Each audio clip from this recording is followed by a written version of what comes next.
Generally বেশিরভাগ OTT সিরিজই যেগুলো successful হয় সেগুলো খুব ডার্ক গ্রিটি। ওগুলো ভালো লাগলেও মন ভারাক্রান্ত হয়ে যায়। তাই জন্যই পঞ্চায়েতের মতন একটা ওটিটি সিরিজ আমাদের সকলের এত ভালো লাগে।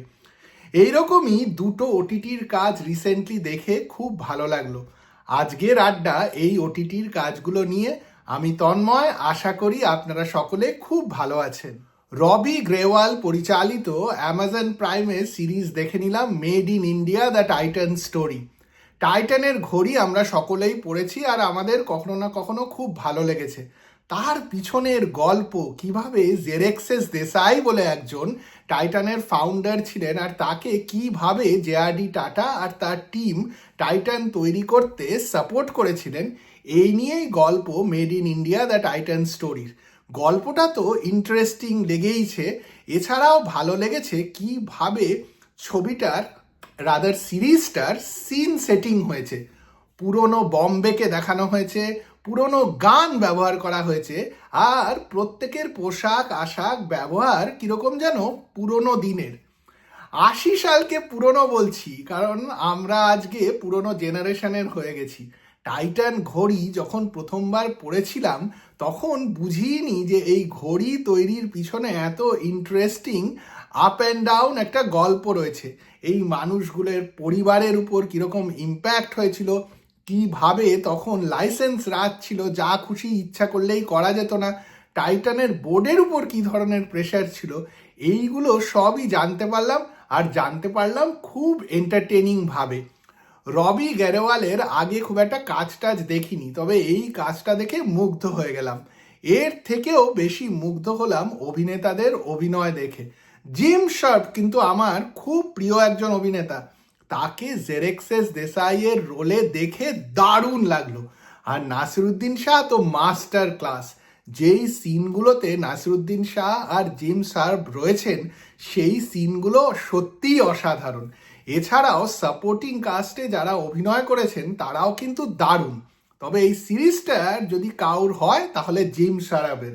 আশা করি ওনাকে আরও ভালো ভালো রোলে দেখতে পারবো। আর উনি যে নিজেকে এইভাবে চ্যালেঞ্জ করছেন তা দেখে আমি তো বেসিক্যালি মুগ্ধ।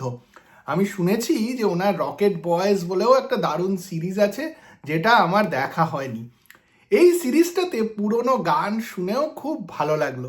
এত ভালোভাবে পুরনো গান, পুরনো ছবি আর পুরনো বম্বের কিছু স্টিলসকে ইউজ করা হয়েছে যে দেখে সত্যি মুগ্ধ হওয়া ছাড়া আর কিছু হওয়ার উপায় নেই। বুঝতেই পারছেন আমি রেকমেন্ড করছি এই সিরিজটা দেখুন, অ্যামাজন প্রাইম। আর শুনলাম ইন্ডিয়াতে অ্যামাজন এমএক্স প্লেয়ার বলে একটা অ্যাপ আছে, সেখানেও দেখানো হচ্ছে। তাই জন্য একদম দেরি করবেন না, দেখে ফেলুন। মাধুরী দীক্ষিত আমাদের সময়কার সবচেয়ে সুন্দরী ফিল্ম স্টার, এ ব্যাপারে কোনো রকমের কথা হয় না। তবে যেভাবে মাধুরী দীক্ষিত আর তৃপ্তি ডিমরি মিলে মা বেহেন বলে নেটফ্লিক্সের সিনেমাটাতে অভিনয় করেছেন, তা দেখলে বোঝা যায় যে মাধুরী দীক্ষিত অভিনয়েও কিন্তু ফাটিয়ে। যে এত সুন্দর হিরোইন হয় তাকে একটুখানি আনফেয়ারলি অভিনয়ের দিক দিয়ে পিছিয়ে রাখা হয়। আমরা খুব একটা আলোচনা করি না মাধুরী দীক্ষিত এই ছবিতে দারুণ অভিনয় করেছেন, ওই ছবিতে দারুণ অভিনয় করেছেন। আমরা সব সময় আলোচনা করি মাধুরী দীক্ষিতকে কত ভালো দেখতে লাগছে।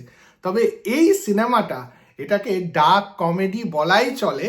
দেখলে বুঝতে পারবেন যে অভিনয়ও কিন্তু মাধুরী একেবারে ফাটাফাটি। ওই রকম রোল যে উনি করেছেন, মা বেহেন দেখলেই বুঝতে পারবেন যে কতটা ভালো উনি করতে পারেন যখন ডিরেক্টর দারুণ একটা রোল ওনাকে দেন। মা বেহেনের ডিরেকশন দিয়েছেন সুরেশ ত্রিবেণী।